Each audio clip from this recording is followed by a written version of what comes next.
जो अल्फाज की जंग शुरू हुई है उसके कुछ क्लिप्स साद रफीक साहब ने, ऐसा लगता है कि उनका गुस्सा अब जो है वो अपोजिशन से हट के इदारों की जानिब और बिलखुसूस अदलिया की जानिब आ चुका है, जिसमें अगर ये भी एक तावील दी जाए कि जनाब ऐसा तो फिर होना बनता है क्योंकि उनके साथ जो हुआ वो भी कुछ कम नहीं। तो अब उनका गुस्सा जो इदारों पर निकल रहा है वो कहते क्या है, जरा सुन लें, फिर गुफ्तगू को यहां से आगे बढ़ाएंगे। मुंतखब वज़ीर आज़म को निकाला गया तो मुल्क फिर कौन चलाएगा? ये है वो सवाल। कितनी बार वज़ीर आज़म के साथ ये करेंगे? कभी उनको फांसी दे दो, कभी जलावतन कर दो, कभी वो अपने बिस्तर से मुर्दा उठें, फिर किसी को एनआरओ करके मजबूरन आना पड़े, किसी को कत्ल कर दिया जाए और जो फिर बच के आ गया है उसको डिस्क्वालीफाई करवा दे।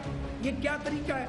ये अब एक नया रास्ता खुल गया है। यूसुफ रज़ा गिलानी और अब मियां नवाज शरीफ, तो कौन बनेगा मुल्क का वज़ीर आज़म?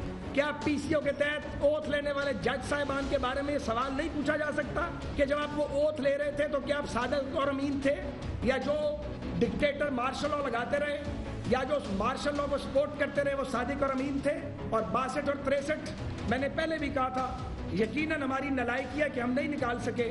जैसे 58(2) भी निकाली, मालूम नहीं था कि ये 58(2) भी बन जाएगी, लेकिन शायद इसलिए नहीं निकाला, मेरी पार्टी भी नहीं निकाल रही थी इसको, कि अगर इसको निकालने लगेंगे तो लोग कहेंगे कि ये करप्शन को बचाने का एक मंसूबा है। चैन तो लेने नहीं देते किसी तरफ, ना आर ना पार, ना दाएं ना बाएं। राना तनवीर साहब, सर एक कोताही का तो एतराफ आपने खुद कर लिया कि 62-63 को ना निकलवा सके, जबकि 18वीं तरमीम के वक्त आपने मुखालफत की थी कि इसको ना निकाला जाए। सर एक कोताही और नहीं है कि जब मियां साहब काला कोट पहन के पहुंच गए थे यूसुफ रजा गिलानी साहब को आउस्ट करने, उनको निकलवाने के लिए, उससे पहले भी चंद कोताहियां ऐसी हैं, उनका हामिद मीर साहब कई दफा जिक्र भी कर चुके हैं 96 में पीपल्स पार्टी की गवर्नमेंट।